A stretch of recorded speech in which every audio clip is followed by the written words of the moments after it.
Solomon, I prayed, he says, and understanding was given to me. I called upon God, and the spirit of wisdom came to me. I loved her beyond health and beauty, and I chose her over light. For the light that comes from her can never go out. For wisdom, which is the worker of all things, taught me, wisdom is the breath of the power of God. It is a pure influence flowing from the glory of the One, the image of God's goodness. And being but one, she can do all things and make everything new again. If riches are a desirable possession in life, what is richer than wisdom? The active cause of all things. Isn't that the most incredible teaching? Would you come every single month if you knew that I would do nothing but teach on that teaching? Because really, we could come every day and hear that and reflect upon it and go out enriched. Actually, we would go out of this church knowing how rich we are. Rich, enriched, it's all relative. We would go out knowing what treasures we already have and what treasures we already are, and how we can understand this or begin to understand it only when we set aside the ego and allow the true self to come forward, which is always from a place of humility, knowing how we belong in our human family and in our divine family to one another. But of course, as I've been preparing this, I've been wondering to myself, how does each of you think about wisdom? Are you daunted even by the word, or are you willing to sort of roll it around in your mind and heart? Are you willing to accept its invitation? Because it is an invitation. It's an invitation to become yourself. It's an invitation to be yourself. But of course, that would mean setting aside some of the excuses that are very dear to us and very familiar to us as to why we can't or shouldn't be wise. So sometimes we might want to have a little flirtation with wisdom, but not really marry ourselves to it. But at these services, month after month after month, for almost 7 years next month, we have had available to us exactly what Val was talking about so eloquently and so beautifully, how she was embraced by these teachings. And they are the teachings that we call the wisdom tradition. And what do we mean by this? What do we mean by this phrase, the wisdom tradition? What are the wisdom traditions? Well, of course, the wisdom traditions are exactly the same traditions as the traditions of dogma and divisiveness that have also hurt our feelings, hurt our lives, hurt our human families. And yet somehow, and because we are complex human beings, capable of so much good as well as so much idiocy, we have also nurtured and nourished the wisdom that is at the true heart of all the traditions. And in fact, it is only when wisdom steps forward that those traditions have any right to call themselves religious. I have written a lot, really a lot, over these many years about what the wisdom traditions most exemplify. And it's tremendously simple. I write about it in Seeking the Sacred extensively, and I write about its practical living in the universal heart. So here it is. I have loved you, said Jesus. I have loved you in the same way my Father loved me. Now, this takes us a little bit further than the more familiar love one another as you love yourself. This is actually an invitation to love with a divine love.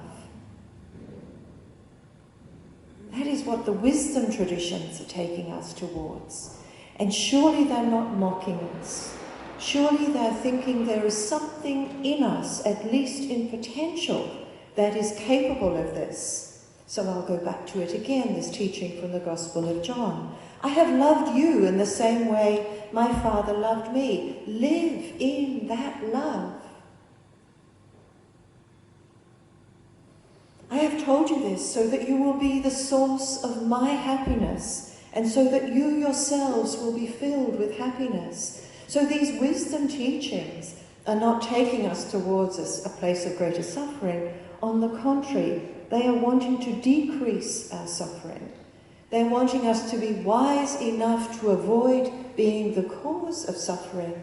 And they're wanting us to know also that we can, in this life, experience great joy, particularly through the healing of hearts and the healing of our connections with one another. Just to finish that teaching, this is my urging to you. You are to love each other just as I have loved you. In other words, unconditionally and without divisions. It is daunting, isn't it? So how do we live it?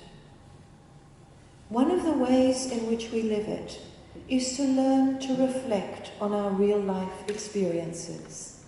It is one of the most beautiful things to understand about wisdom is that we cannot learn it in the abstract. We can only learn it from our own experiences and from our reflections on those experiences. And that is a really marvelous thing, because it also discounts that way we sometimes divide our own experiences between good and bad. But when we really take on the learning of wisdom, we realize that even some of the experiences that were so unwelcome were themselves crucibles of learning, even crucibles of wisdom, so that we could no longer call those experiences bad. We can only call them experiences out of which wisdom, connection, and compassion can arise. In thinking about wisdom, do you assume, sometimes at least, that other people know more about your life than you do? Do you sometimes assume that other people could embody wisdom more gracefully than you ever will? In doing that, of course, you are, at the very least, a little bit disloyal to your own gift of life. With your gift of life came the gifts of wisdom. Your responsibility is to allow yourself to tune the mind to the wisdom of the heart. And that's what these teachings invite us to do. We tune the mind to the wisdom of the heart through our small and large acts of compassion, through our understanding of the ways in which we affect and influence other people, at least to the degree that they affect and influence us. It's through our understanding of our intricate and intimate interbeing that we learn compassion as an expression of wisdom. Wisdom is its own teacher. I can't teach you wisdom. Wisdom is its own teacher. But it succeeds as a teacher only to the extent to which you give it an invitation in your heart and in your life, and particularly in the face of experiences that are deeply unwelcome or deeply sorrowful.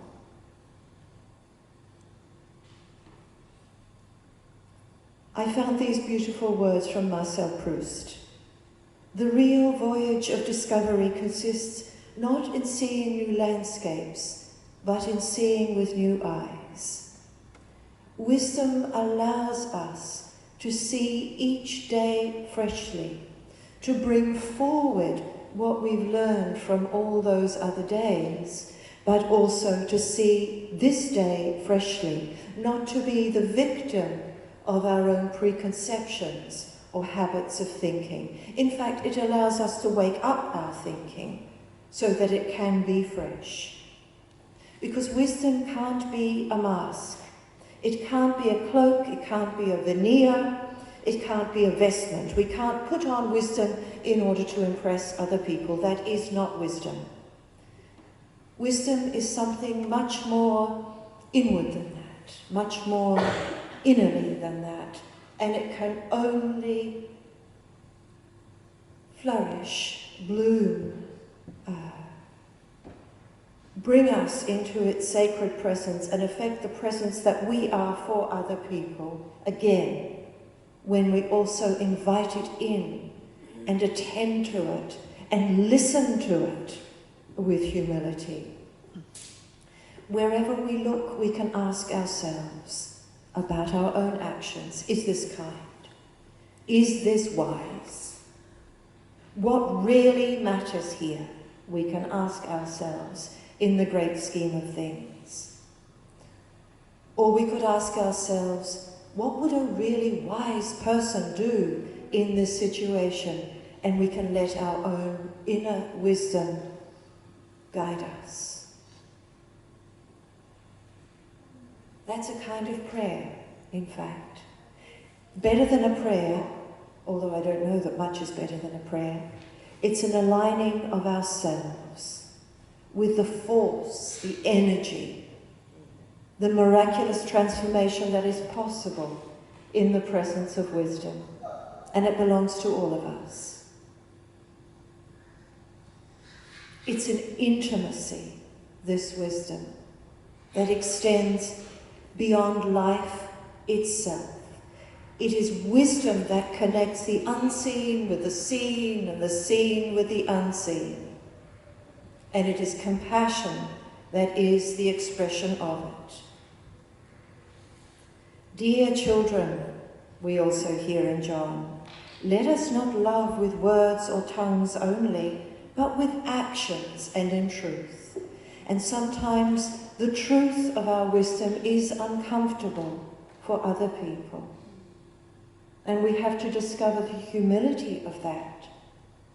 Also, wisdom doesn't always make us pleasing to other people. It doesn't even always make us cooperative in the most obvious senses of that. It doesn't always make us accommodating, because the truth of our own lives is constantly unfolding. And what we might have been true to some years or decades ago might be very different from what we need to be true to today. Even love unfolds itself in its greater complexity as we move through life and gain spiritual wisdom and spiritual maturity. So back to Solomon, just to finish. This was his prayer for wisdom. And isn't it the most exquisite thing that Solomon, whom we associate so much with wisdom, nevertheless prayed to know more of it? So we can pray with wisdom, for wisdom, in Solomon's words. O God of my ancestors and Lord of mercy, I like that, actually, O God of my ancestors. It's O God of all our ancestors. It's, you know, we're in this human life together, and so we have always been. Our ancestors can really support us here. O God of my ancestors and Lord of mercy, with you is wisdom. She knows and understands what is pleasing in your sight and what is right. Send her forth, that she may labour by my side, guide me wisely in my actions, and guard me, protect me with her glory. Blessed be.